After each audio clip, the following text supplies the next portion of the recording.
مکالمه دو جنین در شکم مادرشون.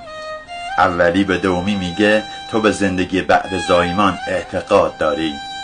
دومی میگه آره حتما، یه جایی هست که میتوانیم راه برویم یا شاید هم با دهن چیزی بخوریم.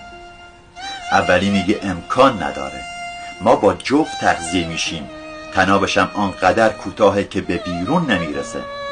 اصلا اگه دنیای دیگه هم هست چرا کسی تا حالا از اونجا نیومده و به همون نشون نداده؟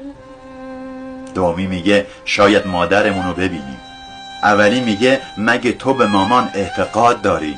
اگه هست پس چرا نمیبینمش؟ دومی میگه به نظرم مامان همه جا هست، دور تا دورمونه.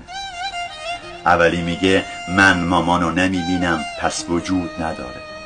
دومی میگه اگه ساکت باشی صداشو میشنوی و اگه خوب دقت کنی حضورشو هم حس میکنی.